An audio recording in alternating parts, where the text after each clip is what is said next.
Hello, everybody. So, like Andrea mentioned, my name is Nathan Miller. I am a senior in political science and economics. And today I'm going to be discussing whether big blowout elections seem to depress voter turnout in the future. And this is evidence from 2016 to 2020 House races. Oh, we're in trouble. Oh, there we go. So in the US, voter turnout is broadly trending downward. This is, a very old trend. There is a recent spike, but voter turnout among the United States is still much lower than peer democracies.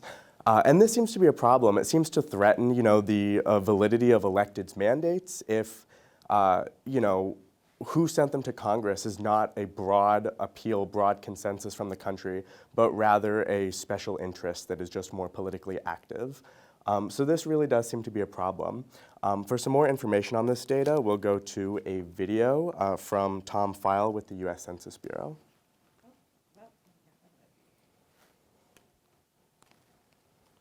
It's been beginning in 1978, the congressional turnout rate was actually 48.9, and across the entirety of the congressional time series, it did drop to that 41.9%. What we found over time is that it's dropped for both presidential and congressional elections. So this really is not, a problem unique to any specific race. It's not just in the midterms. 41% is really, less than half. That really does seem to be a threat to the validity of these mandates. Gerrymandering could be one potential cause. Gerrymandering is, drawing borders of congressional districts in a strategic way, and it sort of artificially inflates the margins by which members of Congress win their seats. They want to make these seats very safe. So now we'll go to a video of Associate Justice Kagan, where she summarizes her opinion of gerrymandering based on her briefing in Rucho v. Common Cause, where the Supreme Court upheld gerrymandering as constitutional. What the legislatures had tried to do was just to prevent people who supported the opposite party from really having any fair shot to get representatives of their choice elected in the appropriate number of districts. Now, what is the appropriate? So if you really don't have a fair shot of your, vote actually making a difference in congressional elections, it really stands to reason that some people might begin to question, why even turn out at all?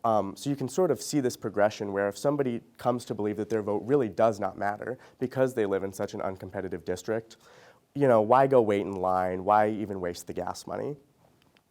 So I have an OLS regression that regresses turnout in House races at the congressional district level on the average of the past two years of victory margins, and then a litany of other control variables to really make sure that we have an appropriate point estimate here.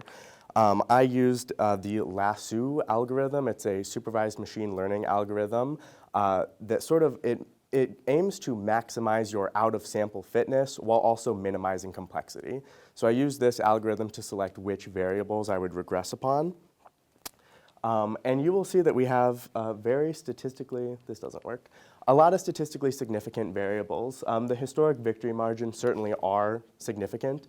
I also interacted that with the cost of voting index. This is tracked by the Elections Law Journal. It's a function of your state and local laws.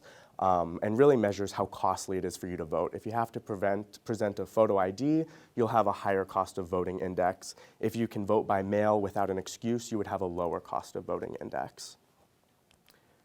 And what we find is there is a small but highly significant average marginal effect of past victory margins on future turnout. Districts with about 75 to 25 splits were likely to have turnout rates 1.75 percentage point lower than those with very competitive districts close to 50-50 splits. And this effect compounded with the cost of voting. So this really seems to agree with our hypothesis. If it's very cheap to vote in the state, well, who really cares if my vote's not going to make a difference? It didn't hurt me that bad. But when you can't vote by mail, you have to go wait in line. It's very costly to vote. At some point, it's really not worth it. So this is exactly what we would expect. So some takeaways for policymakers and people engaged in the democratic process: blowouts and non-competitive House districts certainly do depress House turnout, but this effect is very small. A congressional district with a history of a 100 to 0 split would have a maximum of 3.5 percentage points lower. So it's not a huge effect. And in fact, this effect is completely washed out by having highly salient presidential races on the ballot. That increases turnout by 11.89 percentage points, or failing to contest a House race. House races that are uncontested have turnout 12.05 percentage points lower. So people who draw these maps should certainly take note. If they make them uncompetitive, it will depress House turnout. But those people deciding to vote should not think that there's no hope. Failing to contest a race will have a much more perverting impact on that system, or just ensuring that there are highly salient races on every ballot can seem to completely wash out that negative effect. With that, I thank you all for your time, and I welcome any questions.